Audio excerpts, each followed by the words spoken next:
Good morning, everyone. I'd like to call the meeting of the Water and Sewer Utility Committee meeting of Monday, November the 20th, 2023 to order. We have a number of the approvals of the agenda. I'd like to add a couple and move a couple around if it's possible. I would like to take number E and move it to B, and then everything else will fall down under. I also asked about the buffer zones discussion around the well fields. We could add that a G. And there's a couple of questions that I've received from the Deputy Mayor and Councillor Tweel on our last council meeting. I'd like to put them at the bottom. So for H, for discussion. And what's the last one here? There's been some questions in the employment position that's been vacant. And just some general staffing issues, questions. I'd like to put that at the end as well, if we can do that. And that would be I. So is everyone good with the agenda? Move. And the change? Okay, moved by Mayor Brown, second by Councillor Matart. Okay, declarations of conflict of interest. I would have one, and that would be on the E, which is now B. I have a family member involved in that, so I'll step out and I'll ask Councillor Matart to take over, and then I'll resume the meeting once that issue's dealt with. So we have adoption of the minutes of Thursday, October 12th, 2023. Moved by Councillor Ramsay, second by Councillor Matart. Any business arising from those minutes? Mr. Chair, I just keep bringing up the capital projects. Okay. I think it might be on the agenda, as you said, and that is for the fiber optic project. Just want to Okay. get an update where we are with the contract, and I did ask previously for an audit. Let's get a third-party audit on what we Okay. planned or what we've installed, so that we have a stamp of approval that as built, everything is there. So I just keep asking, and if that can be addressed under, I think, H, additional issues that you asked for. Okay. Okay. We'll discuss that then, if that's Thank you. okay. Councillor Ramsay Matart, fine with that? So we'll put H, update. Okay. Okay, we'll go into reports and discussions. Let's go right to enter the MOU with the Nature Conservancy of Canada report and the MOU attached.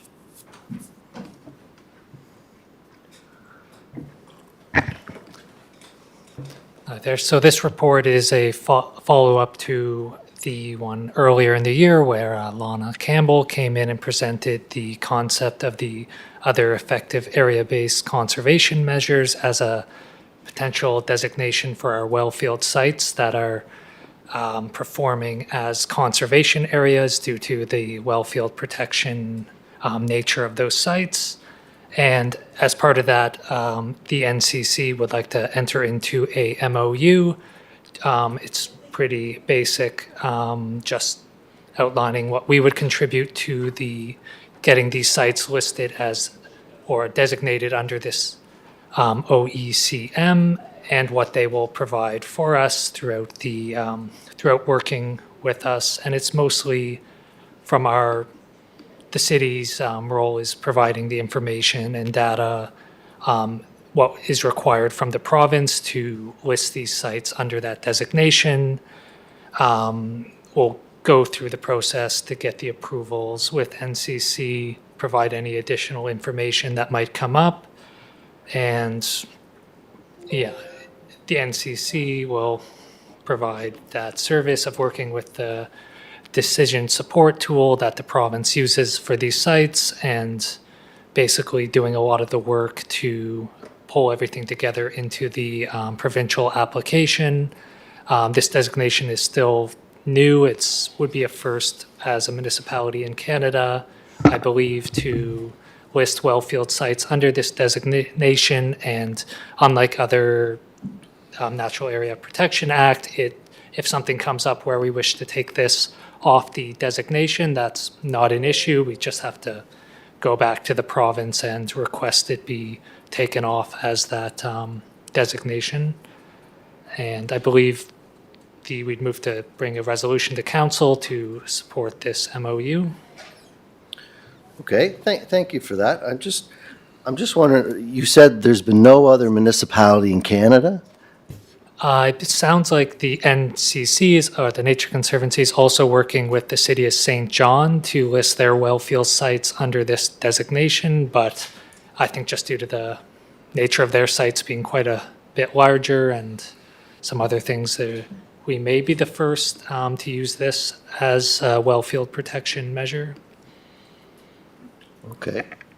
Chair, Yes, could sir, I you may ask click. Pauline, can you bring those sites up just so that our viewers can see them? And I will mention, I believe there's one site in Milton Vale that we may not list due to the interest of a potential solar installation in the future. So the ones we've kind of gone through staff with the NCC to go review the sites and any potential conflicts that might arise there. But I believe it was just the one Milton Vale site that there was some interest of future development, and just for the ease of the process, where I think we're going to leave that site out. Mr. Chair? Oh, sorry. Just 1 second. We're going to see if we can get these brought up on the, And Mr. Chair, the reason I'm asking is just so the public can see what we're talking about, exactly. because it is online, a live stream.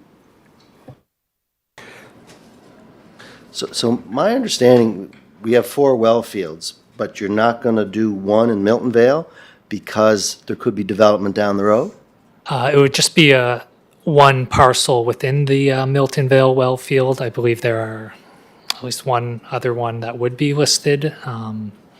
For, I believe, the Brackley and Union, there's multiple parcels of land the city owns, so each individual parcel has to be listed through this process. Okay. You're waiting for that. Do you have a question there, Councilor? I do. It was just more of a clarification. I do recall several months ago, we had this discussion about this, correct? And at the time, I believe it was identified that we might be the first in Canada to enter into this agreement. I'm just trying to connect the dots here in this conversation from the previous one that we had several months ago. I believe, and we, Yeah, so basically, in the original MOU that the NCC sent, there was one clause that needed some legal clarification, which has now been removed from the MOU. And in the meantime, we have still been working with the NCC, providing some initial data so that once this is all signed and ready to go, that we can basically go ahead without any further delays, as it were. I'm just trying to connect those. Yeah, like, it just seems to me, we're not there yet, are we not? Like, is everything set and ready to go, or are you trying to get a resolution from us first and then do some more legal work or all that down the road? The agreement isn't quite ready yet. There's still the tool that they're using on all the information that is required. We're still in the process of getting that together. This would just be more a resolution to approve the process and working with the NCC. And I guess we could come back once the agreement is Yeah. basically ready to send to the province. It would That'd be be- up to the committee. Get it done first. Thank you for all that information. I'm just wondering, are we putting the cart before the horse? I feel, it's not my decision, but, we should have this in place first, and then we would get a resolution instead of going the other way. Anybody else have any questions on that? Go ahead, Councillor Ramsey.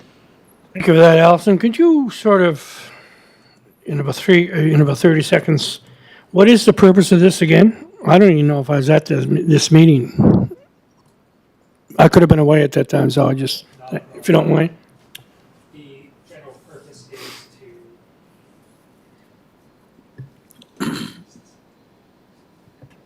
is to just support the provincial goals for natural area conservation and to recognize that the lands, while the primary purpose isn't conservation necessarily, as it is a water supply and there are wells on site, the majority of the site is natural cover and is providing things like habitat, biodiversity, carbon sequestration.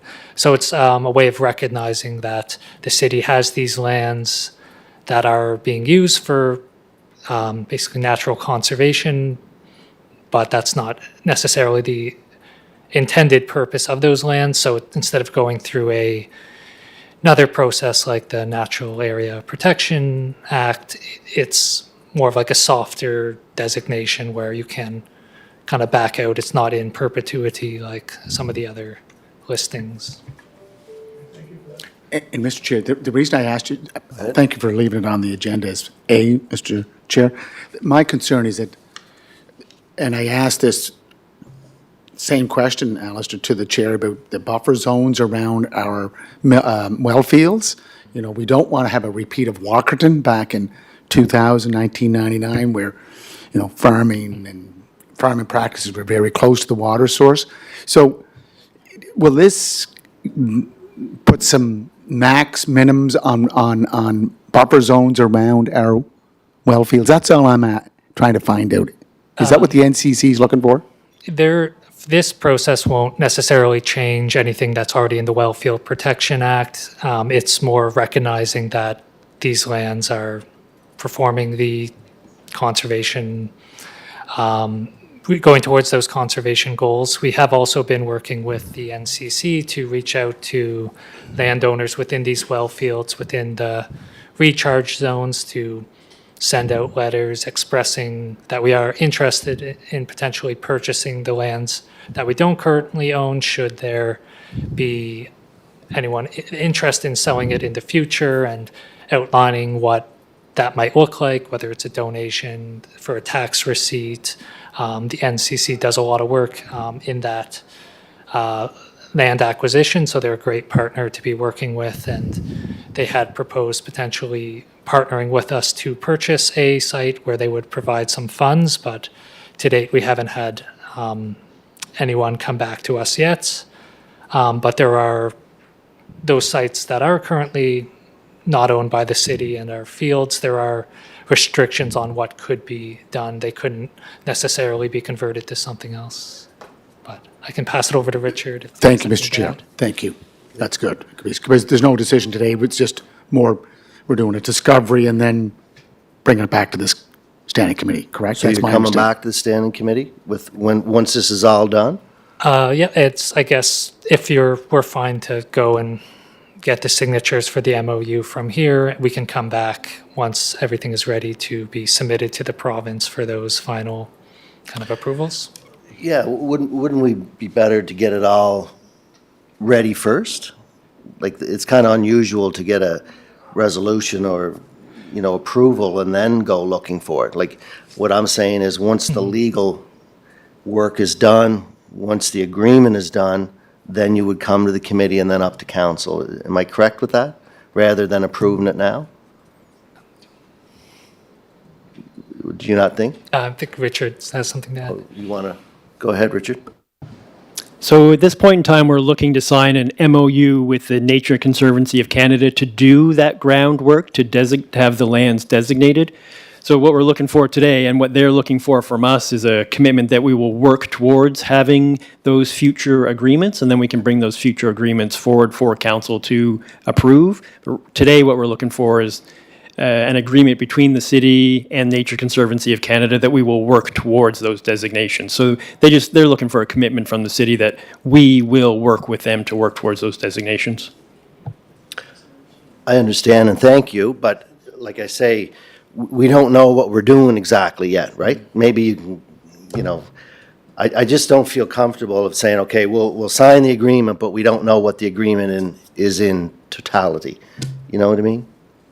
Yeah, so in the MOU, it doesn't necessarily, there's no line that says we will 100% go ahead and list these sites. It's more of the process to get to those application. What do you feel, councillors? You know, do you feel like we should wait until it's done and then do it, or? Go Well, I ahead think now. Go ahead, Councillor Ramsey. with our manager said, is that this is just the starting point, is it not, Richard? I'd like to say that we're going to start this process, and then from there, they're going to bring it back to us, I believe, once legal and everything is involved. That's what I'm understanding. And then we vote on it for a resolution and then move it on to council. I'm pretty sure. Is that what it is, Richard, maybe? Am I wrong? That's my understanding and what I'm hearing from the committee, and that's what we'll do. This is Nature Conservancy of Canada wants to know that we are interested in working towards designating these sites. So this is an agreement whereby how we will work towards having those designations in the future. So, Mr. Chair? And, Ms.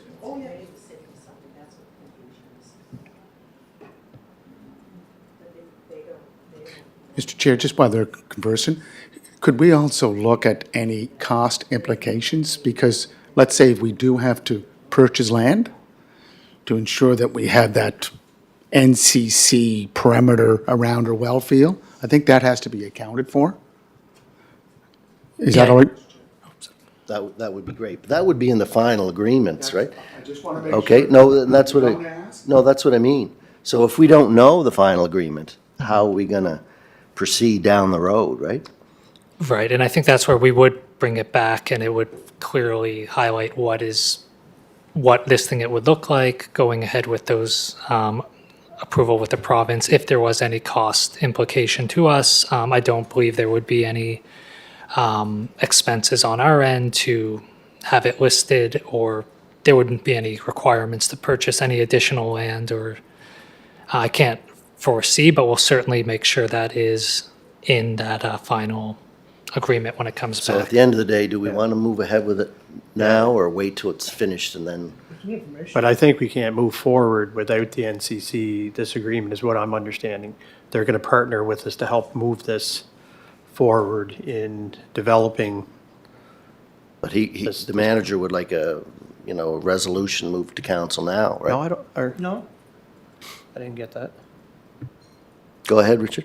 Yeah, so there would be a resolution that goes forward to council now to enter into this agreement with NCC, but within this agreement, it says we will work together to get the approvals that we need for those future designations that we then bring back to council. Because you want to celebrate this. We want to come back to council and say, not only are we protecting these lands for our well field, but they can also be counted for the national goal of having land protected across all of Canada. And the province is looking to be able to increase the amount of land that is protected.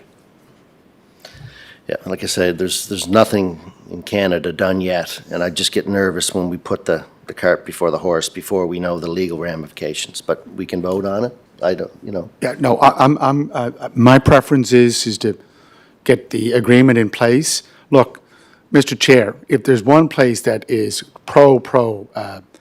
conservation, it's through this city, through your chair as this standing committee, that we are working towards mitigating any possibilities of polluting our water wells or affecting the quality of them. I think we've done a great job, and it goes back to 2000 when we were put into a, I think it was a boil water order to take care of that situation, which I think was precautionary and paid off.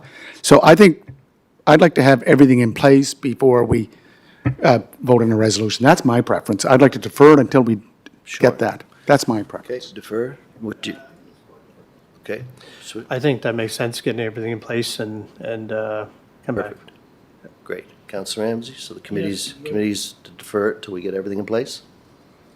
Thank you. Thank you. Thank you. Thank you, Alistair. Sorry, so I need clarification. What are we deferring? So this is the first step in us trying to work towards having these lands designated with NCC. We're not committing anything at this point in time with respect to our land, but we're agreeing that we're interested in working with them to have these lands designated. So and I mean, the decision, it goes forward to council for council to decide, but I mean, if you don't even want to push it forward, then it doesn't go to council. But I'm a little confused, and maybe we haven't been clear. This is simply an MOU to work with the Nature Conservancy of Canada to consider having our lands brought forward to this committee and council to be designated under this Which we designation. understand, but I think council or the committee here just wants to see the agreement all in place, the legal ramifications, everything in place before we push it to council. Am I correct? That's the way I'm looking at it. An MOU is we all know what it is, a memorandum of understanding. But a memorandum of understanding would have obligations on our part, as with the other partners. So our partners are saying that, well, maybe you need 100 acres to have a buffer zone, or maybe you need a 50-meter buffer zone. That's the information I want. And again, Richard, I don't think we're denying it. Alistair will continue to go on with his work. He'll just come back with a fuller agreement to say, here's what we have. Exactly. And that's part of the MOU. I don't know why I'm not complicating it. Yeah, Yeah, I read the package. yeah. And I'm just asking, I asked the chair if I could just speak to it, and that's what I'm trying to clarify. And deferral, look, need more information. That's right. Thank you. So we'll move on to the next one. The next one is, we moved E up to B. So I'm in a conflict here, so I'll ask Justin to take the floor. Thank you.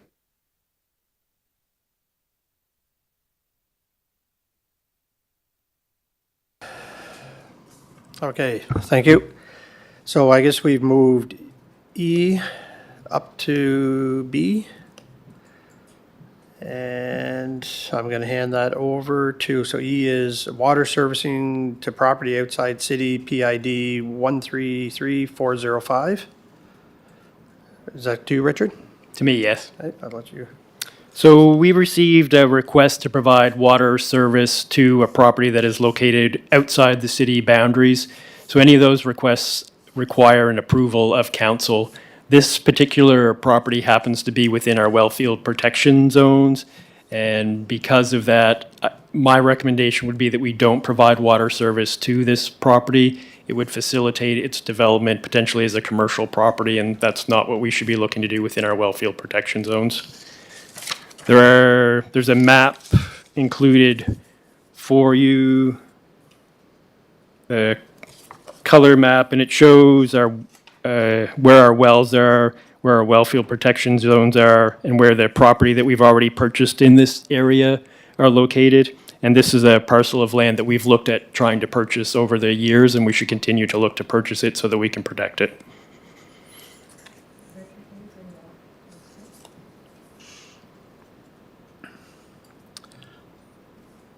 Where did the mayor go? Sorry, I'm just getting the report up here.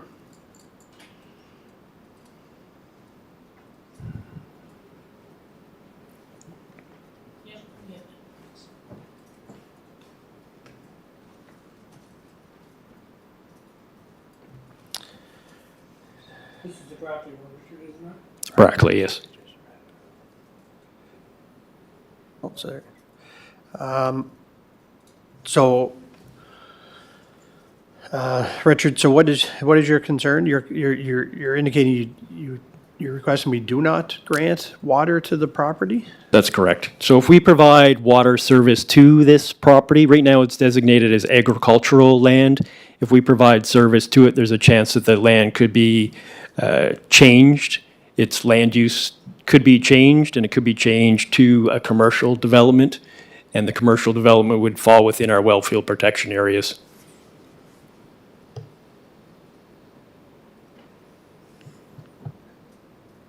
So can you outline the property here? I guess we're seeing some, Yeah, so the red is the proposed subdivision and development, red outline hashed area.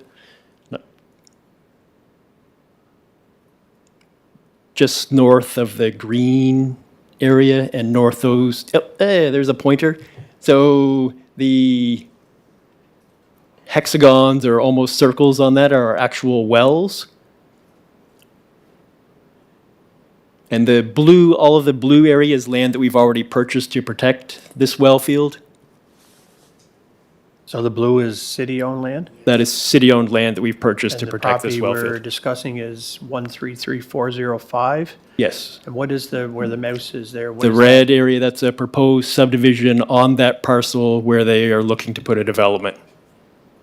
And who's, the property owner's looking to develop a subdivision on there? Is that what I'm hearing? Commercial property. Commercial property. Do we have the property owner? Yes, the property owner is here. Would the property owner like to say something? Not allowed. What's Is that? I don't know his. Sure, just one second. Yeah. Richard, so if we go to the Suffolk field, well field, now it's not, I know that's why we discussed there earlier. Is there agricultural, commercial development around the Suffolk field? I think there's farming, is there not? Yes, there's, on the very last page of your package, all of our well fields are there. So Richard, That map there, like the one you had. my understanding with Brackley, the community of Brackley, if I was to build a new house, because I know Mrs. McIntyre's daughter built a new house there out by the experimental farm, Harrington Farm, they have access to water.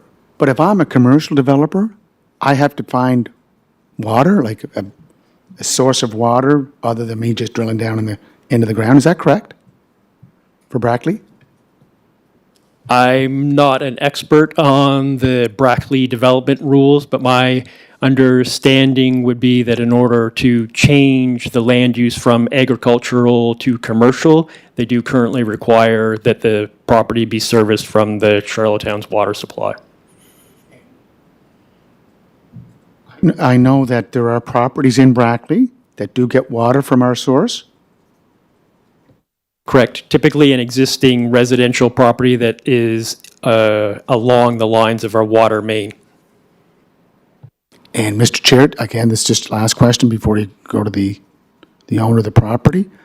So what's being asked here is in the orange dotted area as the proposed development. And the developer or the owner owns 133405. We own everything in blue. Does he own everything that's north of our line to the top of that pink line that borders onto 9037378? Is that correct? Is that what he owns? Correct. Yeah, it's exactly, and even a little bit further, Pauline tracing it. It's there's a large rectangular property north of the well field, 100 acres. Councillor Ramsey? Yeah, and I'm just trying to sort of focus on this also. So the pink is the property owner's, correct? He owns all that? No. No? So the pink is the protection, it's the 5-year protection zone around our well field. Okay. And the 133405, Pauline, are you able to kind of trace that, or do you want me to help? So the red is the proposed subdivision and where they're looking to put a commercial property.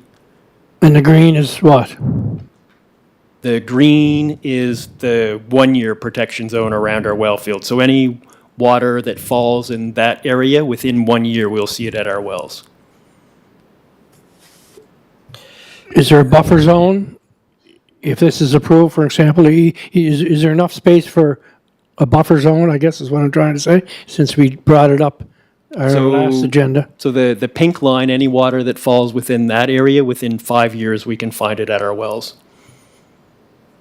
So Richard, just looking over to the west, there's a number of properties that were inside that pink zone. Yes. Is the intention to buy all of that in the future? Are you trying to suggest that the city would buy everything that falls within that pink zone? The more of it that we can own and protect, the better it is for our water supply. So over the years, we've been trying to purchase that land. And you want it forested for hundreds of years. It helps us with climate change and protecting the water quality for the city.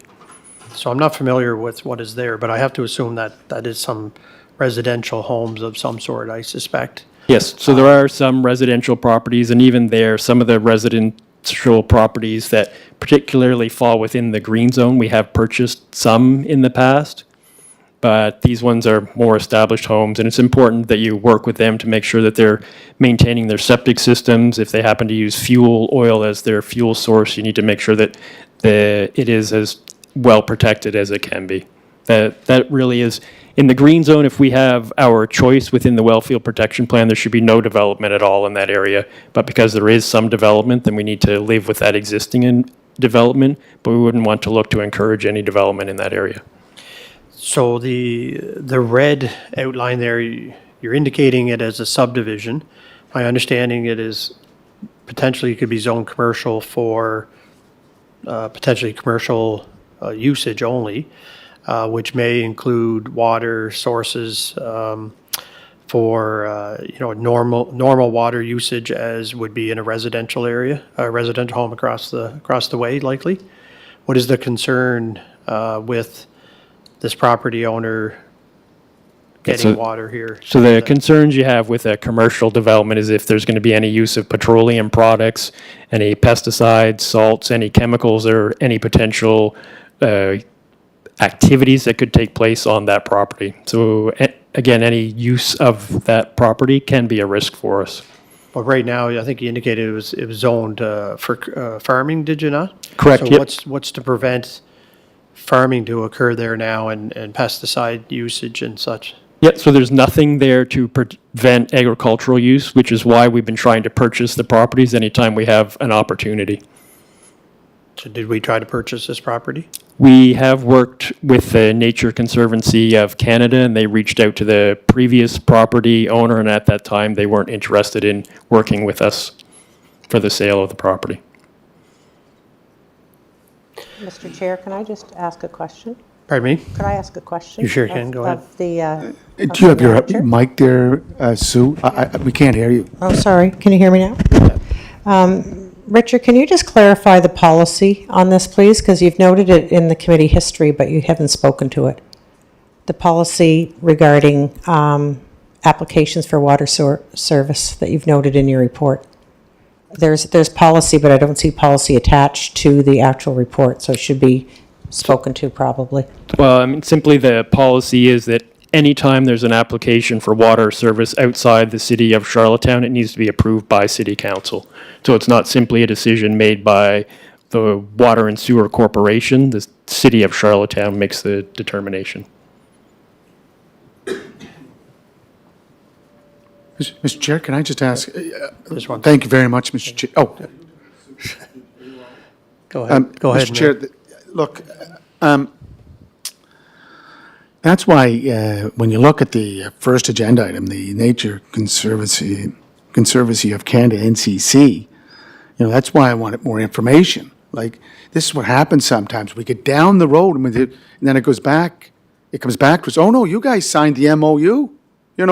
You should have understood what you were signing. That's why, Mr. Chair, I asked for just get the information. So, let's go back to Milton Vale Wellfield site. That's why I like to compare these sites. This was purchased back in 2010, maybe a little earlier. Okay, so when that was purchased, that was a trilateral agreement, province, feds, the city of Charlottetown.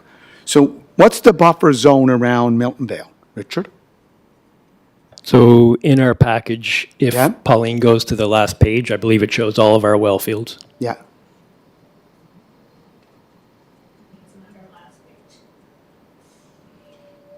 I've looked for it. Anyways, can you give us a number? Is it 30 meters? 40 meters around the well field? What's the buffer zone? So the well field protection zones are not necessarily a set distance. It's based on modeling of the water that falls on the ground and how long it takes that water to get to our well field. So the closer you are, the more you want to be protective of it, because within the 1 year zone, there's a very good chance that any of that water is going to become our drinking water. Within the 5 year zone, there's a possibility for some dilution of some materials and some chemicals, and less of it is guaranteed to get to our wells. So you want to be protective there. And then there's the 25-year zone, which is not quite clear on the image that you have, but if Pauline links over to my computer as a source, I have all of our well field protection plans. Is that part of our package? It was the extra email PDF that went out to everybody. I checked it last night. When did you send it out, Pauline? Okay, so that's the additional information that came out. Okay. I emailed it to you, and you may have only received it from So, me in an email. Richard, look, I appreciate, Mr. Chair, the work that our manager's doing, but again, we don't have buffer zones, but now we have 10-year, 20-year, yeah, just 1 second, 20-year plans on how we develop or how we protect our well fields. So if, Mr. Chair, again, I'm trying to accommodate the fact that we have land around us that is agricultural, commercial, residential, that will affect our well fields, and that we know that we have to put in the maximum protection zones, which I think we do. But the rules are not consistent, because we have different planes with different years of how the water seeps through or percolates through the ground to our underground wells. So I don't see an issue with this property. I think that I would move to try to accommodate the owner, and if the owner already owns the land, which I think he does, that he would sell us that portion of land that we would need to give us further protection. That's what I'm looking at. And further to that, I was going to bring up myself, like, I think it was indicated it was about 100 acres, is that correct? That's the total land area. So up on this screen now, but it's not, I can see some of your screens, it's not. Yeah. Well, I guess we just need to pivot it so you can see it.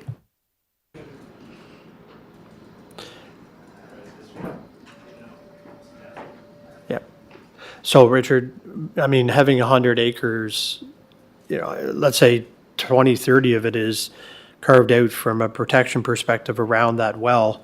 I mean, that's taken 70 acres of land out of the mix, and for whatever purpose it might be in the future. Do we feel that it's that much of a risk for protecting 100 acres of land in that general area around there, like where buffer zones and other protections would tell us that we only need certain amount of space around there? Like, is it really needing to have the whole 100, or we just want to make sure nothing happens in that area in future regardless?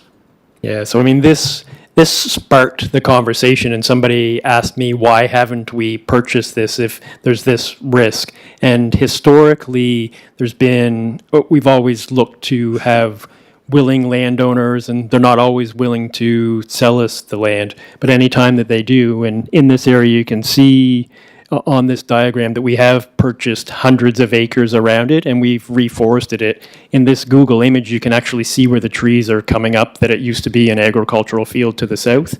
We're looking for that same protection. This Brackley well field was first installed in 1935, so it's almost 100 years that it's been a well field, and it's going to be hundreds of years that we want it to be continue to be a well field for us.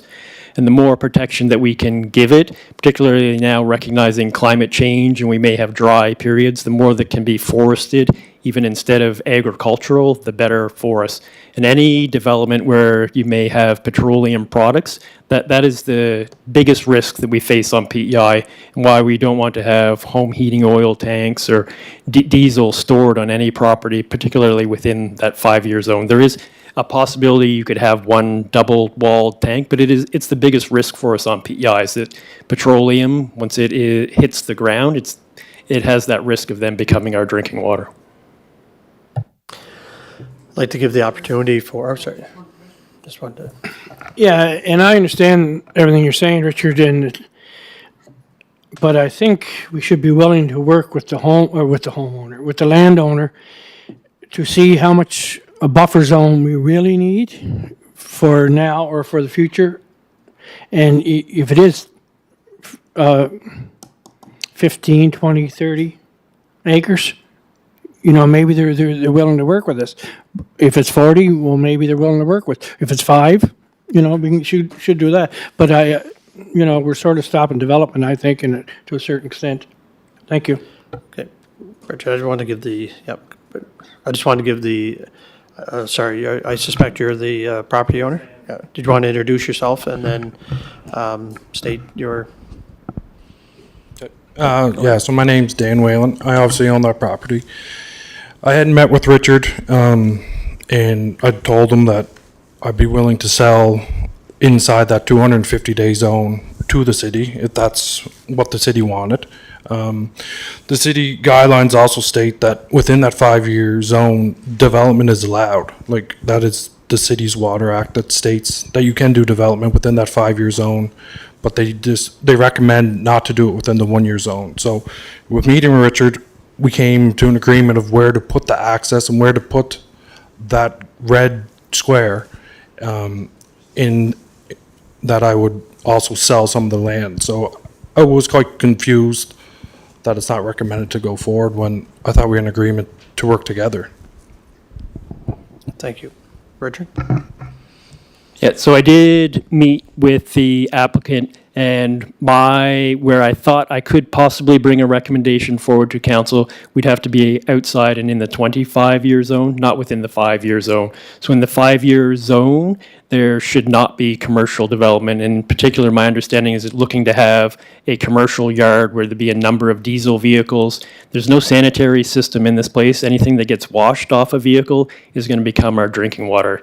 My strong recommendation is that you do not approve a water supply for this property and open it up to commercial development. This is in an area that is going to become our drinking water, and as you can see, we've done everything we can to purchase the land in the past, and we should continue to do that. And we have other opportunities now and a little bit more strength in trying to purchase land going forward than we have in the past.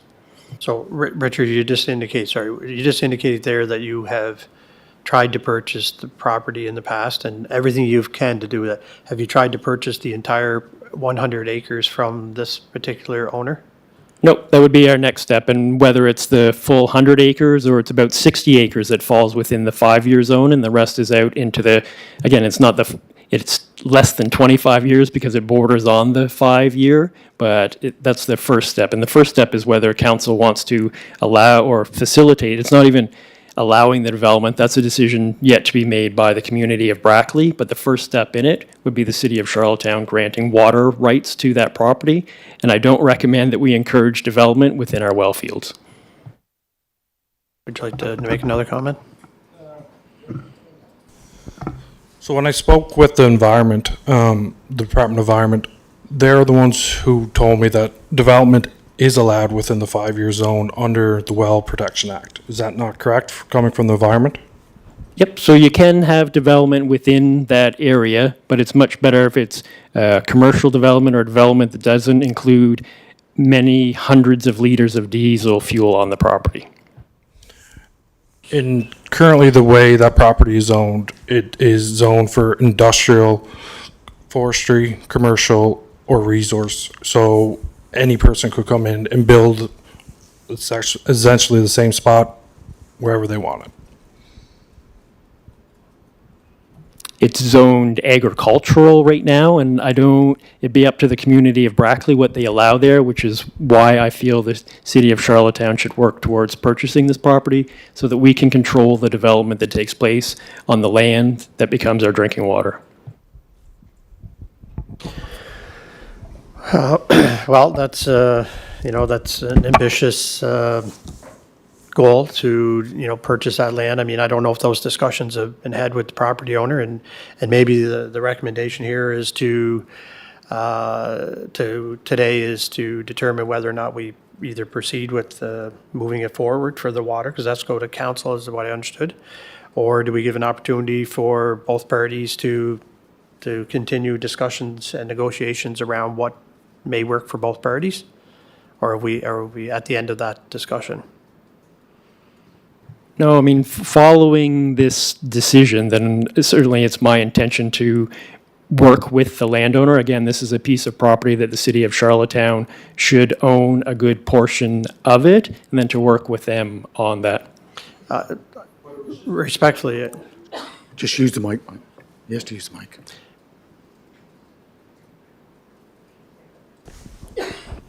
My view is if this was such an important piece of property, it was for sale for a year. yeah. At any time, it could have been bought.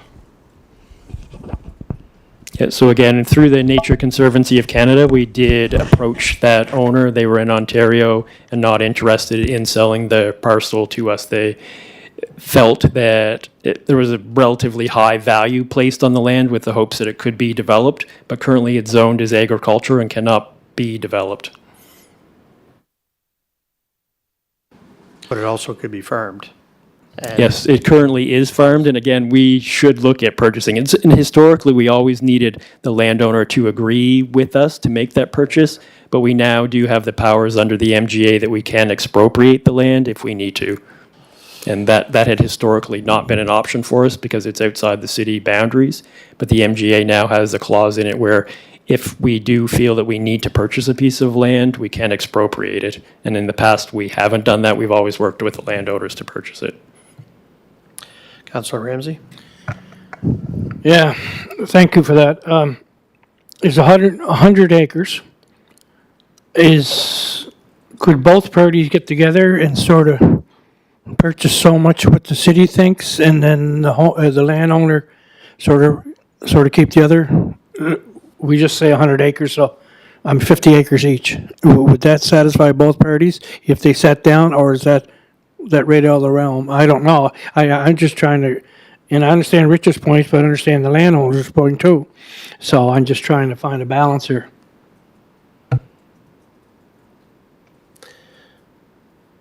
Thank you, Kevin. Yep.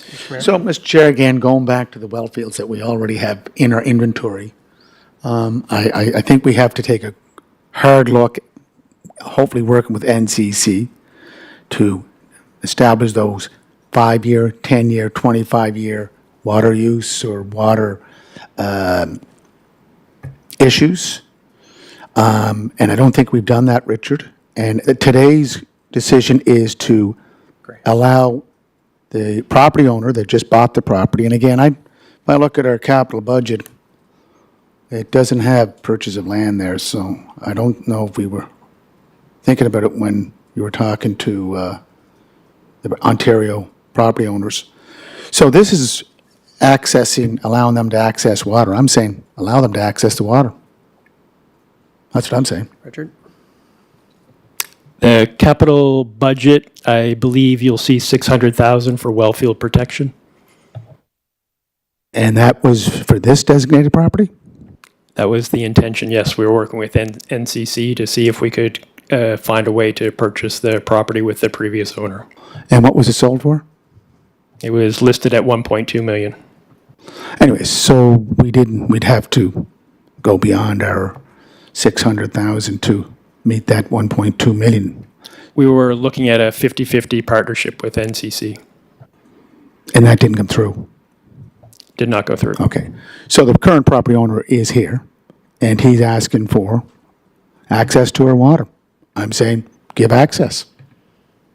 So just to be clear, should you grant access to this property, then you're green lighting the property for development potentially. I mean, whether or not its land use gets changed is still dictated by the community of Brackley, but you're giving a signal to the community of Brackley that you're fine with a development taking place within the wellfield protection zones that can impact future water quality.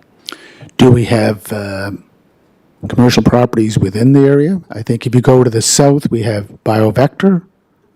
Probably not that close, but it's close enough to affect our well field. Actually, BioVectra is just outside Yeah. the wellfield protection zones. There is one property that was also, so in our wellfield protection plan, there's an inventory of all the properties that present potential risks. And on the very fringe of the 25-year protection zone.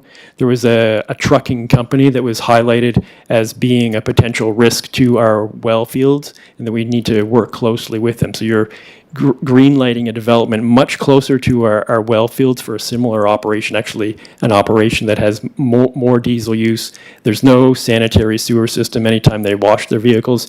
Everything that gets used on that property and anything that hits the ground has the potential to become our drinking water. So again, Richard, we have BJ Truck Parts to the south. We have, hey, Richard, we also bought the Union, we're also leasing the Union Road, a snow dump site for the city, which I think could impact, like, there's a lot of areas that could impact our water source. I understand that, whether it's agricultural, industrial, commercial, or subdivisions. So it's not just one use, one application. There are a number of applications that we have to be concerned about, not just this water source, but other water sources, Suffolk, Winter River, the whole inventory of our water source. And Richard, as we grow to be more regionalized and more cooperative amongst our partners to the west, Cornwall to the east, Stratford, hopefully we'll be looking at water sources there too. Richard? So, I mean, the point is those are all risks to our water supply. And what I'm suggesting to you is you do not want to increase the risk to our water supply. You are green lighting a development. You've highlighted all those other risks to our well field. And now you, as the city of Charlottetown, are suggesting that it's a good idea to increase the risk. This is your opportunity to protect the land. All those other pieces are things that have been identified in your well field protection plan as potential risks and things that you actually do not want in your well field, and you're making a decision to greenlight a development very close to your well field, and potentially in the future it will impact that well field and we'll have to go and find another well field somewhere else. The well field protection strategy put out by the province of Prince Edward Island and developed by us here in the city of Charlottetown is looking to protect that water for hundreds of years into the future, and you're putting it at risk. Richard, when you say me, Philip Brown, or Justin Mattard, Councillor Mattard, or Councillor Ramsey, I think that's a direct responsibility that we have to the environment. I think we take our environment very seriously. I think we look at what we're doing through environment sustainability. So, Richard, can you tell this committee that BJ Trucks, BioVector are all mitigating their potential, access of probably causing issues for our water source? Can you tell me that? I cannot. They're out on, BioVector, I believe, is outside our 25-year protection zone, and it is the one shipping company. I'm not sure it is BJ's Trucks that is within the 25. It was purchased by McLaughlin's. That's who owns it now, ICS. So, but I mean, that's the whole point. They own and they control that land. We do not own and control that land. When we own the land, then we are able to determine the development that takes place on it, and we're able to protect the well field. So, Just, Mr. Chair, just one more question. So then we have to do a better job in mitigating those properties that are already in place that are potential pollutants to our water source. And do we have a plan in place? I agree with you completely. Do we have a plan in place? We have our well field protection plan that we have not done a great job of and we have no enforcement rights outside of the city boundaries. The only thing that we can do currently, because the Water Act hasn't come in and addressed any restrictions within our well field protection zones, the only way that we can currently fully protect our water supply is to own the parcel and certainly not encourage commercial development within those well field protection zones. And Mr. Chair, I agree with everything the manager is saying, and I'm not accusing the existing commercial owners of infecting or polluting our water source out there in Brackley, but we have a due diligence, we have a responsibility. Again, the application in front of us is to grant a water access to our source, like similar other owners, similar property owners in the area. And I know some of them, and you know some of them too, Richard. And we do have agricultural land with concerns with pesticides and how that affects our water source. But Richard, I think that we are very responsible, and I think that I'm looking at this as a property owner that I'm sure will be very environmentally responsible for what he will do with that property and will provide us a further buffer zone that we need to protect our well field. Richard? No, I appreciate that, and I agree. This current property owner may do everything in their power to protect it. The challenge is the property owner is into the future. We do not know who will own this property in 50 years' time or what activities they'll look to do at it. But once you open it up to commercial development, it puts our water supply at risk. And I have every confidence that this current property owner would do everything that they can to protect our water supply. But you have to think about the future, and really the best future landscape for this is that we reforest this property to protect our well field for the hundreds of years that we want it to be a water supply. Well, Mr. Chair, then I think what we'd better do is look at PID number, the PID numbers all around that well field, because there's some to the west, some to the northwest, and look at setting aside or budgeting not only 1.2 million, but several $1 million to purchase those lands to ensure that we have that pink zone covered off. And I can say, Mr. Chair, that the property owner still has to get a permit or has to get something from the community of Brackley that will allow him to go ahead. Plus, I think it's is it a special area zone? What is it currently? It's not agricultural land, it's a special. The special planning area. Yeah, so so you have to get, I think that has to be changed by an executive council, an order in executive council, which is by the cabinet. So that has to be done too. And if we have concerns, which we do, I think those concerns should be brought up to the Minister of Environment and Sustainability. And I don't know who that minister is, but I think that's where it should go to. Thank you, sir. Thank you. Richard?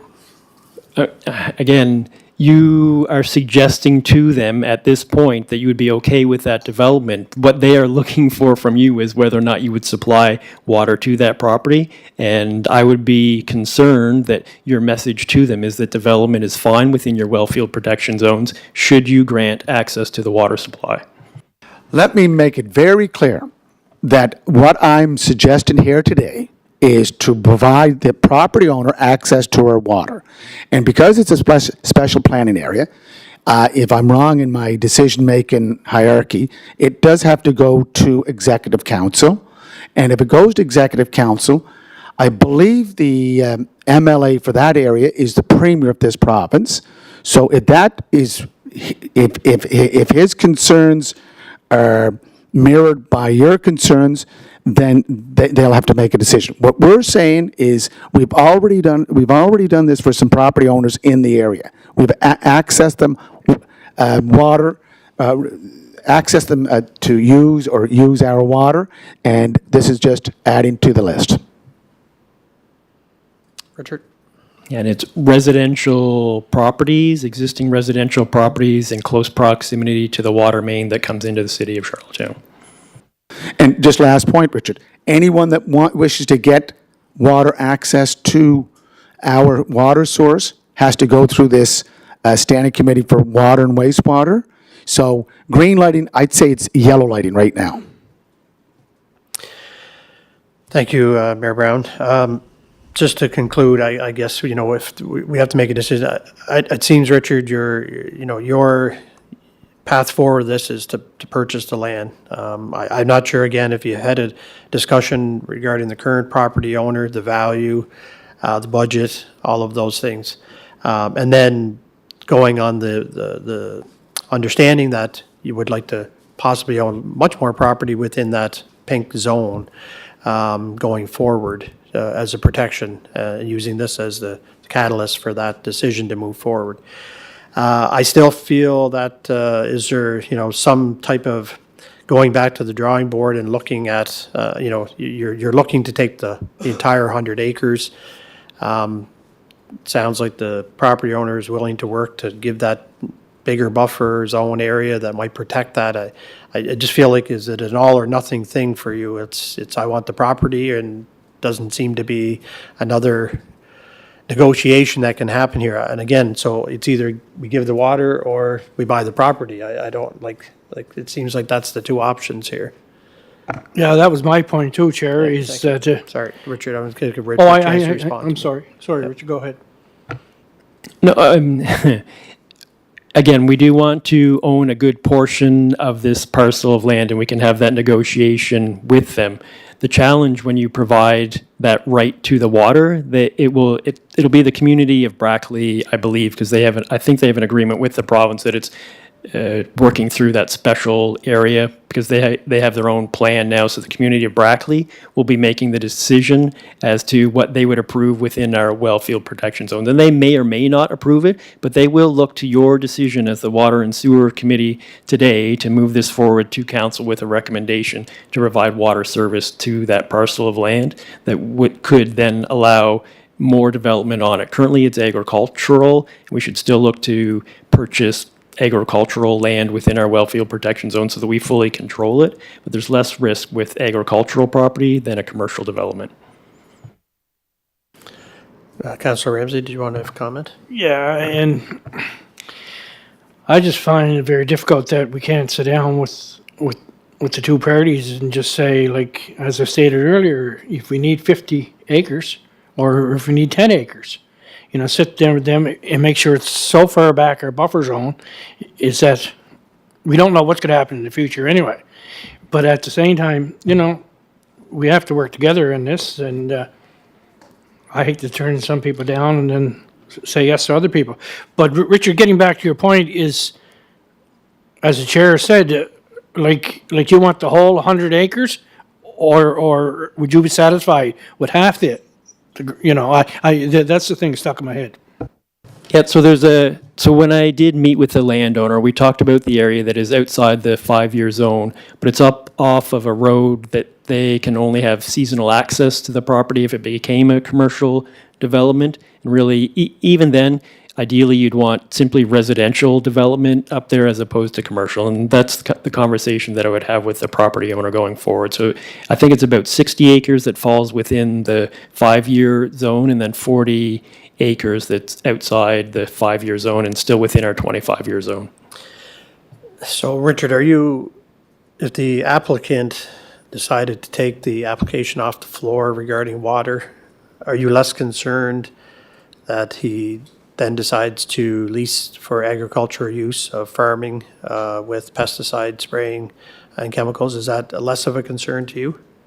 Yeah, so that's the current land use, and it's still a concern. We still get occasional detections of pesticides and nitrates in our well field. So that's why we've been purchasing the land around our well fields, is so that that we protect the land as much as we can. And you can see to the south of this well field, we've purchased the bulk of the land, and there's another 100-acre parcel that we purchased, and we have reforested it, and it's to the south of the property, and we should still look to purchase this property to the north. Okay, I think we're, again, I heard 1.2 million, it could be 1.5 million, it could be 1.7 million. I don't know what the value of the property is. I'm not sure if we're prepared to make that kind of investment into that in partnering with NCC if they were available. And if the applicant, property owner is willing to say, great, I'll take 1.5 million or 1.7 million dollars for the property, and then you own it. So I feel like we can't make that decision. Like to me, it's we're either giving water or we're buying the property. It's what I'm hearing. So I don't know how we get beyond that today. Richard? No, your decision for today is whether you want to grant water access to them or not. If you don't grant water access to them, it's much less likely that they'll be able to develop it as a commercial property, and it will stay in its current use. And then I'll work with the landowner to see about purchasing it into the future. Your decision today is whether or not you're allowing water access to that, which can facilitate a commercial development within the wellfield protection zone, or not facilitate the development within the wellfield protection zone. Your choice is whether or not you want to grant water access to them, which facilitates the development of the property, or not grant water access.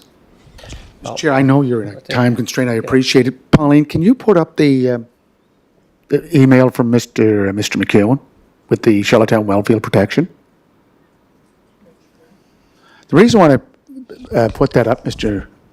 Chair, is that we have 4 zones, and if we're looking at just taking care of the immediate concern, which is the property owned by the property owner right here today, with, let's say, 1.2 million, and then we still have to look at properties to the west, to the northwest that are still SPA, special planning areas, but look at Suffolk, okay? Look at Winslow South where we have our Milton. Like, we have, as you can see, a lot of land that we'll have to buy. So I think if we're looking at, no, not that I think, I'm recommending that if we want to protect our water, all within those blue zones, then we better start working on a plan to purchase those lands. That's what I'm asking our manager to do, is that we better look at ensuring that we have the maximum protection. And that's why, Mr. Chair, I wanted to discuss the MOU with the NCC before we get into this conversation, because now Alistair has something to go back to NCC to say, look, we have a huge task here where we will need your partnership to conserve these areas in order to protect our water source, which, as Richard knows, has been, it was recognized by the Atlantic Water and Wastewater Conference as the best water in the Atlantic region. So I want to protect that designation. So, Richard, you know, today's decision, as you said, is just about accessing water for this property owner. I'm voting on that. But going down the road, the green light has to turn to yellow and then hopefully to red when we start buying all that land. That's the task that we have in front of us. So So I'll put that out to the floor to move that, to move the motion forward. Is that what you're looking for, approval?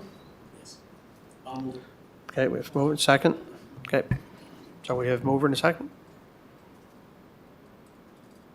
We're all good? For the motion to move it forward to council, is that correct? correct. The grant of water. So the report before you, the staff recommendation is that council denies the request for water service. So is it that the committee wants me to put forward a recommendation, or that the committee's recommendation is that you do provide water supply? The council, yeah. Okay. That's what, is that we're moving forward?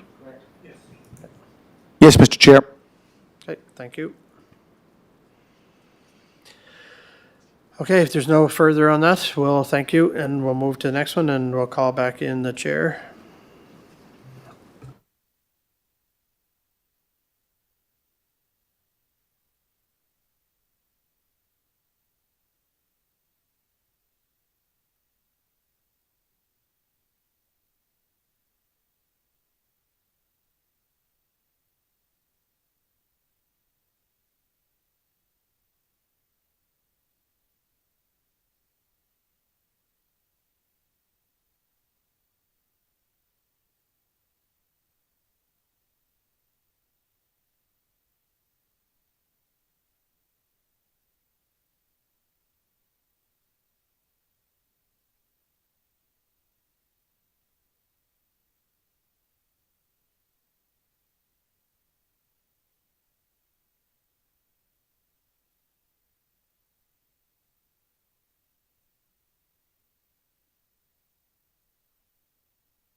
All right, Richard, we're going down to B, if you take that one, please. Okay, so this is bringing back to council, looking at our Malpec Road Water Station roof replacement. We had a previous discussion, and I was asked to go and get quotes to put slate on the roof. So we had 2 responses. One came back at $271,000, which would be the recommendation if we want, well, to redo the roof. The roof needs to be redone. It was damaged during Fiona, and the slate replacement is $271,000. Thank you. I know Councillor Ramsey has a question here. I just wanted to put my thoughts forward. I know that the roof is damaged in Fiona. I was wondering, was any of this covered under the insurance? I'm not sure, but if insurance were to cover it, it would be putting it back to asphalt. So it's an asphalt shingled roof currently, and we had proposed that we'd use metal roofing in the future that would look like slate, but that was denied by the Heritage Committee when it was brought forward as a recommendation. So we're back with it being slate. And I can review with insurance if there's some portion of it that they would cost, but the difference between asphalt and slate is significant.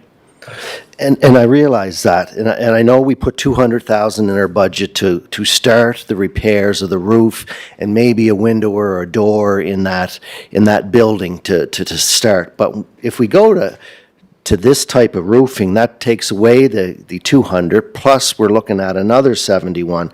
And I went around for some of the buildings that were around town, like the receiver building, the old warehouse. They have shingles that look like slate on it. I mean, you know, my thought, this is a huge cost. This takes away our whole budget to repair that building. And I know council I know our committee and our mayor had spoke about what it would take for the slate roof in the future. But, you know, we could be hit with another hurricane. It could be like a lot of ifs. You know, I find that is a huge undertaking, you know, probably 25% more than all the whole budget we had to help us with that. And I don't think, you know, when I drive by there a lot of times, I look over, I see the tarp on the roof, but, you know, the residents of Charlottetown really appreciate a slate roof or an asphalt roof or a metal roof. I mean, that's a big undertaking. That's just my thought on it, and I'll open it up to anybody else who has a discussion on it. Councillor Ramsey, go ahead. Thank you, Chair, for that. And yes, we had this discussion last year, I believe, and I believe it was you and I that were not in favor of the slate roof. And you hit all the points that I was going to ask. It's just that, like, who's really going to notice the difference? And at least with the shingle, with this day and age, if it blows off, you can sort of replace it, and you're not going. It is a big budget, and I really, last year, was not in favor of going back to the slate roof. Like, we can take this heritage thing right to death if we want, you know, with certain buildings and all that. And but the people that sort of say they're heritage are not the ones that are trying to balance the books here in the city of Charlottetown. So that's just my personal opinion. Thank you. Thank you for that, Councillor Ramsey. Any other? Yeah, I do. I think, you know, in going to that, I think from a heritage perspective, I think there was a lot of good debate about it, and the mayor brought up some points about slate and look. But if it fits within the heritage guidelines of asphalt, and, you know, and the aesthetics and the cost associated with that, I think, you know, it'd be more prudent for us to stick within a reasonable budget to replace that roof with the continued asphalt at that price. But Thank you. The mayor or manager wants to speak. Go ahead, Richard. So we did have this discussion, and so it is, my understanding would be that it is currently asphalt, and we could replace it or repair it with asphalt. The Heritage Committee was quite strong on the slate. And one of the questions that you put to me was how much longer might it last, and it gave me a little bit more comfort looking at it that in theory a slate roof could last 100 years, and there is a very strong culture within Charlottetown to protect our heritage. And the message that I heard from the committee was to look at that guideline and bring it back to you and have the. I understand the concerns with the price tag. I became a little bit more comfortable with it based on our previous discussion here that there was an interest in preserving heritage within Charlottetown, and then also recognizing that the roof would last much longer. But again, it is for your decision, but Heritage was very much against anything other than slate being the repair material for the building. And again, in theory, it should last much longer, which is a benefit to the utility. I certainly understand it, but like Councilor Ramsey said, you know, when people like to see things, and I go back to wooden windows, they're not reality because they dry out, they don't last as long, you know, but the heritage makes it look nice. And I understand the mayor, you know, his concerns, but for us, it's a shed. It's not a significant building like this or, you know, something historical. I just have so many concerns about the budget. But I'm sure the mayor would like to chime in. Mr. Chair, Go ahead, sir. it's more than a shed. Richard, correct me if I'm wrong. This is our first water pumping station? Yes, and it is a designated heritage location, nationally recognized heritage. And, Richard, this was opened in 1888, correct? Correct. Yeah. So this building was opened in 1888, and we had to replace the roof here to, again, reflect the heritage value of what we have as a landmark in this city. And instead of going with the plastic, actually it was an imitation slate roof using plastic, or hard plastic. We went with the slate. And again, the durability, if you look at any homes after Hurricane Fiona, I can tell you one down on Water Street that's owned by Don Stewart.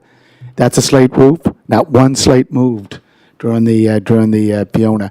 It has more consistency and more durability than your asphalt roof. And Mr. Chair, if we're going to promote the city of Charlottetown as the birthplace of Confederation, and if you look at what is taking place down at the Province House, they've added another $40 million to the restoration of this property. You know what?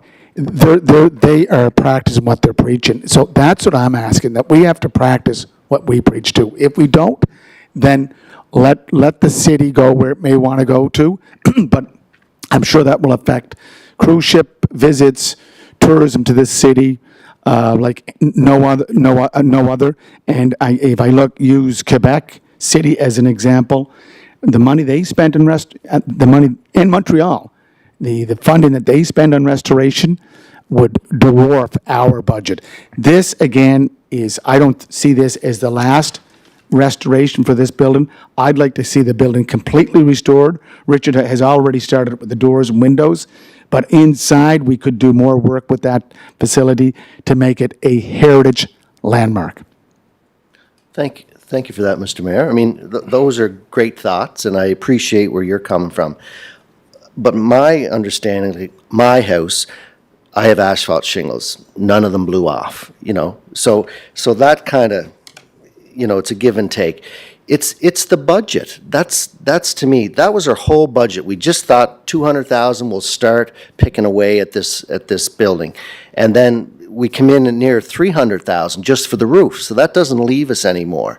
I mean, you think about the residents of Charlottetown, that thousands that drive by there every day, they're not going to know if it's a slate roof or a plastic roof or a metal roof or an asphalt. The only thing they notice, there's a tarp over the top of it. So, you know, I can appreciate that. I understand what you're saying. You're much more appreciative of historical. I don't travel, so I don't get to see the history. That's why when we voted for the roof to keep it historical here, I understood that. But for this, it's down in the lower area. I just don't think that's suitable for the residents to pay all that money. That's just my thought. Thank you. Go ahead, Councilor Ramsey. You say there's asphalt shingles on it now, Richard? Yeah. Okay, and like we can replace an awful lot of asphalt shingles for 271,000. And I agree with the heritage too, Your Worship. But when you were going on about all these heritage buildings and that, this is a pumping station or water station. This isn't right down the bottom of Queen Street where the hotel is and everything like that. As the chair said, like 9 out of 10 people who drive by are not going to say, oh, that's not shade or shale or slate, whatever it's called, or asphalt. You know, it's a pumping station. It's been there since day one. We got to look after, but for a roof, it's a hard sell to me, thank you. Mr. Chair, so, we've had many discussions in this chamber about everything is in the downtown, the heritage. We all take care of the heritage in the downtown. Now we've identified a property in the Royalty, West Royalty. Oh, no, that doesn't count. Like, it's a heritage landmark. It's our first pumping station, and I'm sure that we will be putting more money into it. This is not the first time, Mr. Chair, that we've gone over budget on capital projects. We've done it for outdoor rinks. We're going to do it for other projects because we believe in them. And we should be promoting heritage as part of this city's designation, not just a quasi. This is an act of parliament that was passed in 2017 to recognize Charlottetown as the birthplace of Confederation. That birthplace of Confederation is not just the downtown, it's the city of Charlottetown. So I want to move the resolution to go with the tender, the lowest tender, Richard. I think it's not MVA, it's Robinson's. I want to move that. Just a little more, discussion on it. Like, I've been asked, why would you spend all that money on a building? We understand it's a historical building. I understand that fully, and we go back to wooden windows. Like, you'd think you'd put a nice vinyl door in, you bring the aesthetics up of the building. We're looking after the roof, you have it black, make it look old, and then we can repair a lot of the things. When you decide, or when you say things like Parliament House or the one in Ottawa, that's $1 billion. This is $146 million. Like, people are asking me, what is wrong? Where is this money coming from? Here we're looking for money for affordable housing or active transportation pathways, and our debt keeps climbing every time we go over budget and get more money. I just don't think the value for a shingled roof is worth 3 to 4 times as much as we could do it. My thoughts, but I'm sorry we disagree on this one, but you could, That's part of the process. I appreciate what you're saying, Mr.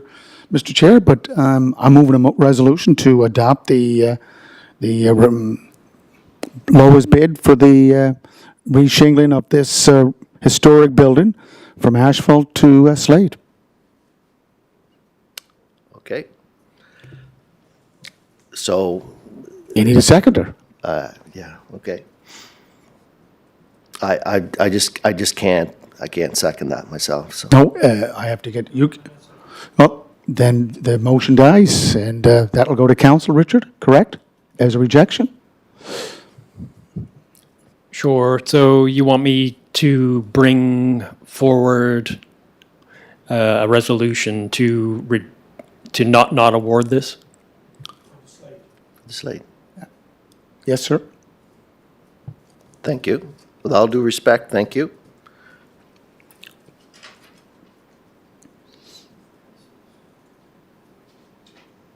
So now we'll go down to item C, Charlottetown Pollution Control Plan, for an update from Richard.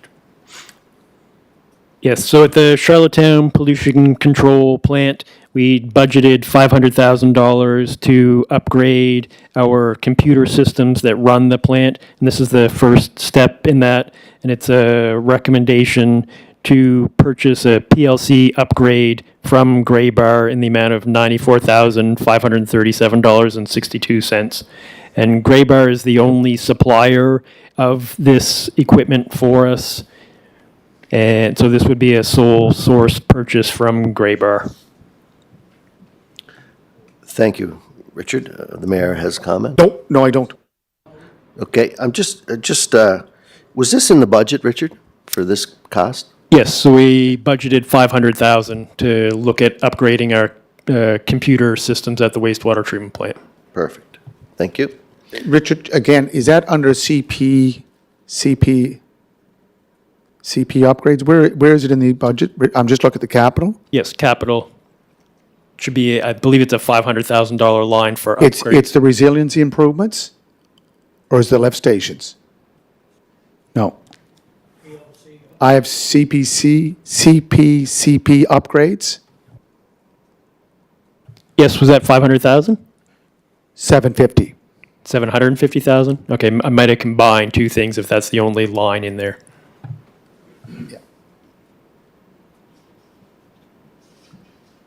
So we're good with that? You want to move it? I'll move it. Move it by Mayor Brown, second by Councilor Ramsey. Okay. Now we'll go to the CPCH digester repairs tender. Yes, so previously we had awarded the work to GFL to clean out our primary digester, and the recommendation was based on assumed quantities of material that would find in the digester.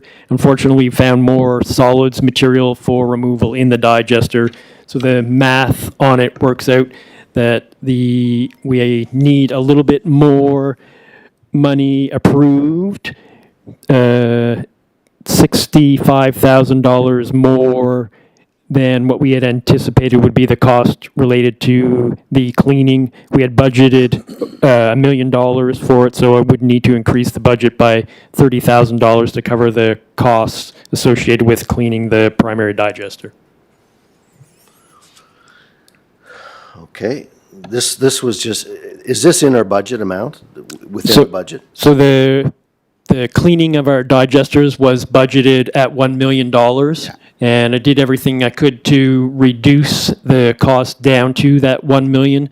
But the contract is set up so that we pay a certain amount per cubic meter of material within the digester. And there were 3 grades of material that it didn't have a lot of solids in it, had a certain amount of solids in it, and then a lot of solids in it when they did the removal. And we found that there was more of the material that contained a large amount of solids. So there's a spreadsheet that shows you what we had estimated. So we had estimated that we would find 650 cubic meters of material that had less than 6%. We actually found that we had 73.86. Do you see that table in your package? Yes, I got it, yeah. All right. And then the 6 to 15%, we estimated 150 cubic meters, but there was 237 cubic meters of that material, and we'd hoped that we would only have 75 cubic meters of the greater than 15%, but it turned out that it was 304 cubic meters of that greater than 15% that we found within the digester. So the digester is a closed vessel. We don't know what we're going to find when we do go in there and do the removals. So we found that there was more solids had accumulated in the digester than we anticipated and resulted in an increase in the cost for the cleaning. Okay, thank you, that's fair. Councilor Ramsey, you have a question? Thank you, Chair. Thank you, Richard, for that. Richard, is this work that is done every year on a yearly basis, or just for my own information? Yeah, no, about every 7 years we look to get into the digesters to clean them. Okay, thank you very much. Okay, somebody want to move that? Moved by Councilor Ramsey, second by Mayor Brown. Thank you. No, sorry. We'll go to the knuckle boom crane issue. Yeah, so this is another tender. Public Works had put out a tender to outfit 2 vehicles. They have brought their resolution forward for one of the vehicles, and this is the utility looking to bring forward a resolution to purchase the fit up for another vehicle for us. So we've already purchased the chassis, and then this is the body work to go on that vehicle. Okay, any questions? Anybody like to move it? Moved by Councilor Ramsey, second by Mayor Brown.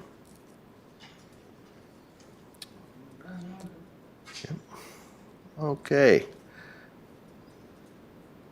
So we had asked for buffer zone, That was covered in the discussion that we had earlier. okay?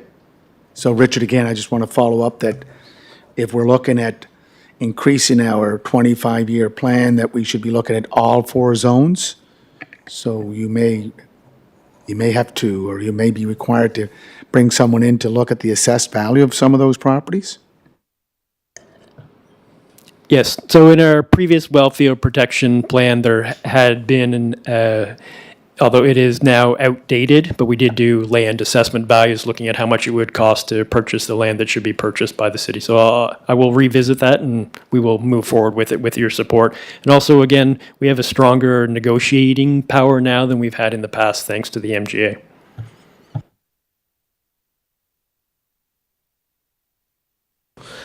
So when you said that, Richard, you said stronger power with the MGA. So what's your interpretation of that? Like, the city has never expropriated land ever before, have they not?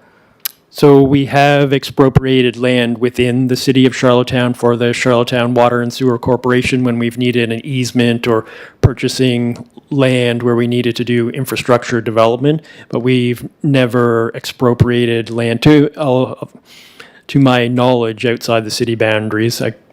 Some of the history is back to 1935, but my understanding has been that historically we have not had the powers to expropriate land outside the city boundaries, but the MGA now gives us the power to expropriate land for things such as well field protection outside the city boundaries. Okay, thank you. So we're on to, I think I was asked a couple of questions there at council the other night by Councillor Tweel and the Deputy Mayor. So do you want to answer that? Sure. So I believe one of the questions was how we are moving forward with the contract negotiations with UCC. So we continue to work on that contract, and we'll continue to work on the contract negotiations. And just for clarification, UCC, what is that? Utility Corridor Corporation, related to our fiber optic project. So when the question was asked to me, where are we at with the contract? What is the explanation for that? So working through the specific terms of the contract that we would have with respect to maintenance of that infrastructure once it's in the ground. Okay, so, I understand the contract. We've been 2 years this month that said that was going to be completed, right? So where are we at for that? The update on the completion of the fiber op? So with respect to getting the conduit in place, there's still 2 locations we need to get to. One of them is the pollution control plant and our booster station on Mount Edward Road.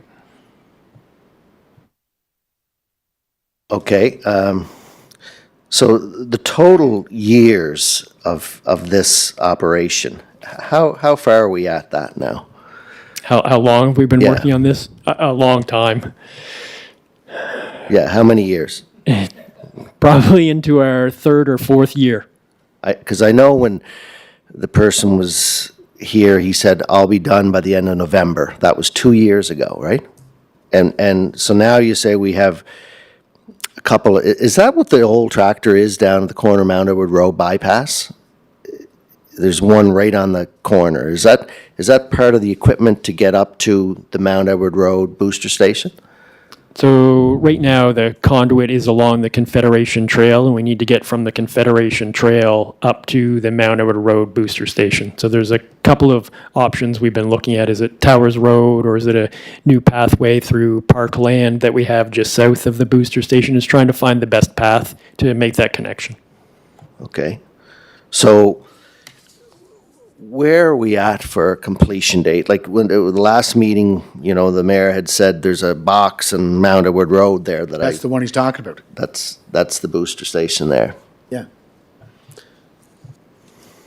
Okay. So do you have any ideas or any updates? I mean, we've asked, for completion of this. It just seems to be dragging on and dragging on and dragging on.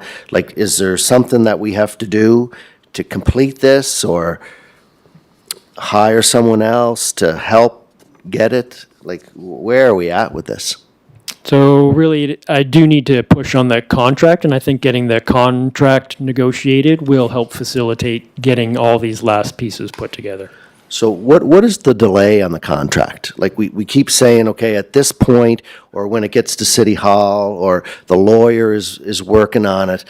Like, can we get all this down to, another month? Like, I mean, if a lawyer's working on it, it's not one person. It's got to be a company. Like, this thing is just dragging out month after month after month, and the mayor has asked for these drawings, and we've put them off, and we've put all this stuff off continuously for 2 years here. And now, you know, when I'm asked here at council, you know, the contract, why is that? Why are we delaying this so long? Are we waiting for it to be completed, or what? There was some of that. We did want to make sure that the project would be completed, but again, I do need to go back and press on getting the contract. And you have terms, and each party sees what they want, and you need both parties to agree before you have a contract that can be signed. So again, I will put a push on it to get that done. I agree. It's been a long time. Okay, so a 30-day, next month, that'll be 2 years after the date that he told us we were going to be completed. So this is the 20th of November, so before Christmas, could we have that information that we're near there, or it's going to be completed, or? Sounds reasonable. Okay, thank you. Do you have any questions there, your mayor? Yeah, Mr. Chair, you said month after month. No, this is year after year. And, Mr. Chair, can I go back to Water and Sewer Utility Committee meeting, Thursday, September 16th, 2021? We have correspondence from UCC because of questions that were coming up at the committee meeting. And it's a draft communications infrastructure agreement update. And it was laid out here, Mr. McEwen, 2.2, 3 from the agreement that we have not signed yet. And under 16.6, it says biannual reports. UCC shall provide written report to CWSC regarding the status of the system on a biannual basis. I haven't seen one yet. So again, and we probably shouldn't get into the contract at this point because it still is under negotiation. But the work, and we haven't entered into that contract, so they're not obligated to follow the wording that you see in the contract. Yeah. So to clarify, is that the IRU agreement we're talking about, Mr. McEwen? Yeah. That is a piece to it. Yeah. Okay. So I'm going to ask again that before we sign this agreement, I believe the lawyer for this agreement representing the city is Mr. Jordan Brown? Correct. So could I ask Mr. Jordan Brown or yourself or Josh that we go out to a third party to do a full inspection of what we have installed so that we know we're getting, what is it? Value for money audit. That's what I'm requesting, Mr. Chair.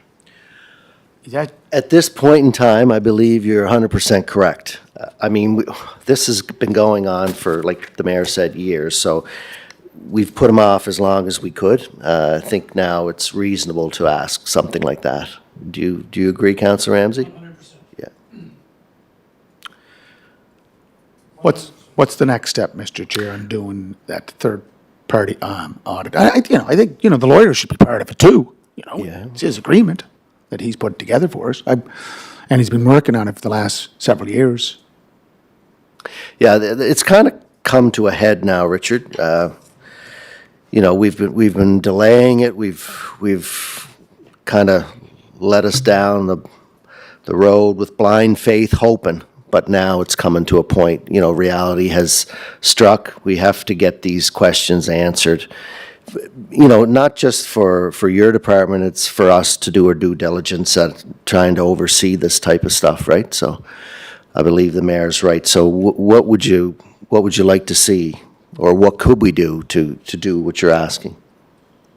That Josh or someone within the utility look at the an expression of EOI, of doing a third-party audit on our infrastructure, that is our fiber optic infrastructure that has been installed, to determine the points where we know it is under the ground, and that we have an accurate account of that the work has been done to suit your satisfaction, Josh, because your department, Richard, will oversee it. And again, Richard, I think this floated into your department, or your utility because of the well field, the Milton well field, that we wanted to make that fiber op ready, and it's ready now. So that's where I'd be looking at, Mr. Chair. Is that, need any more clarification on No, that? I think, are you understanding that, Richard?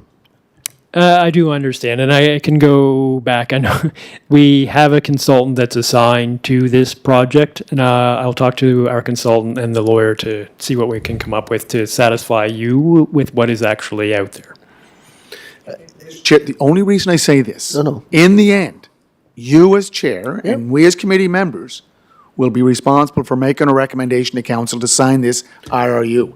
I just want to make sure that we get a good deal so that both parties, all of us are, going to get something out of it. But I've said this many times, Mr. Chair, and I've said this many times, Councillor Ramsey, is that this is not just for water and wastewater. This is about developing our downtown, extending the service to residents within the city of Charlottetown. Fiber op that could be very cost effective. So I think it's great for the city, and I want to make sure that we get the best system to offer to our citizens.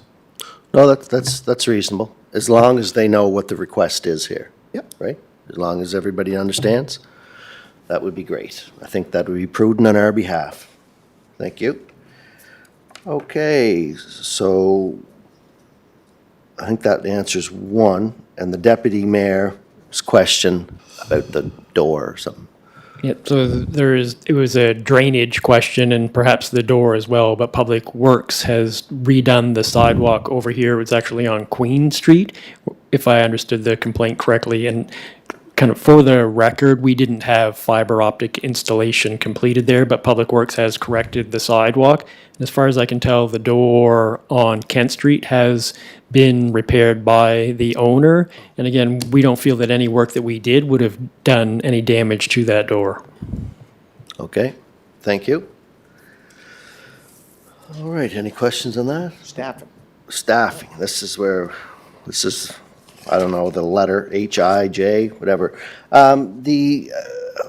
It's been brought to my attention there that we're down a staff member, the accounting operations clerk, in the finance utility.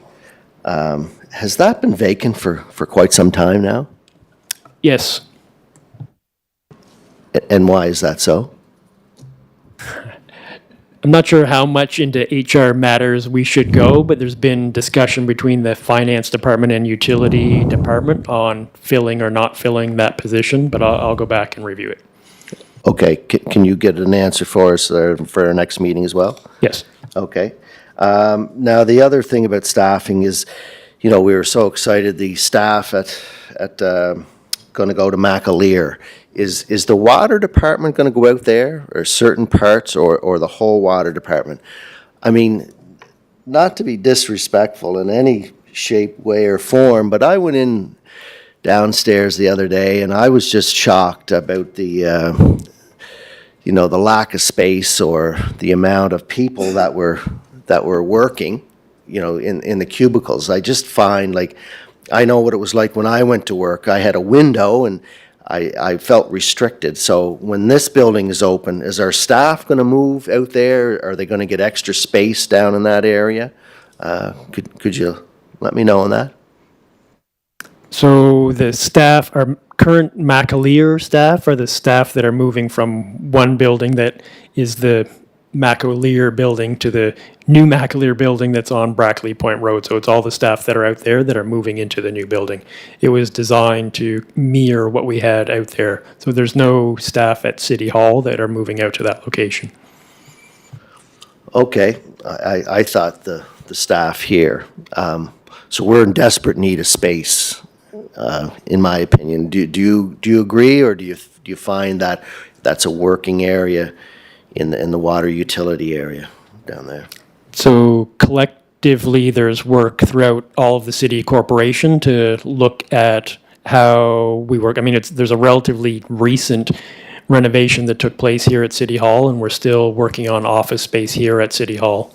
And there's a plan, and it's mostly it's driven by Public Works, but they're working on office space for everybody. Okay. As long as we're working to improving it. I mean, I was kind of shocked myself, but it's just, I was used to open, more open atmosphere. Yeah, this would be, Mr. Chair, if I may. Go ahead. Like in the last couple of years, you walk up, it's almost like a maze. Like downstairs and the second floor here and everything. Like, I don't know how we ever operated for 150 years. And now all of a sudden you're going through here, you're going through there, and you're trying to find this, trying to find that. I don't know, like, it's a question for Public Works, Richard, and I understand that too, but I don't know where these ideas are coming from, you know, it's just like you're lost some days. You know, because you're going from one cubicle and then you go out and you have to bang it left. If you don't bang it left, you bang it right, and it's crazy. Thank you. Well, yeah, it's just something that we probably have to look at, you know, for the overall operations of space and, you know, windows and light and all that stuff. And then the last question I had is, I went to, remember a few months ago, I had discussed about putting permits with the building permits that keys the water and sewer. So that would give a key to remind the person he has to apply for water. So I thought that was a great idea, and until I went and applied for a building permit and forgot myself to apply for the water. So I went in to pay my fee, like everybody else, and then I had to be taken down to the front door because there wasn't a debit machine up in the water utility. Would there be any appetite to get one up there so people that are coming in to pay don't have to walk downstairs to the front? Is that something that we could look at? We did in cooperation with the finance department, and at this time decided not to do that, but there may be future changes that you'll see at City Hall that might facilitate that. That would be great. You know, when I go to a restaurant, they have the debit machine wherever you go, so it can't be that far to go from there to there, especially under Wi-Fi with this new fiber optic maybe coming in, right? So we could use all that stuff. Anyways, you're working on it, Richard. That's all I can ask. Thank you very much. Anybody have any questions? Motion adjourned by Mayor Brown, second by Councilor Ramsey. Thank you all for this long meeting.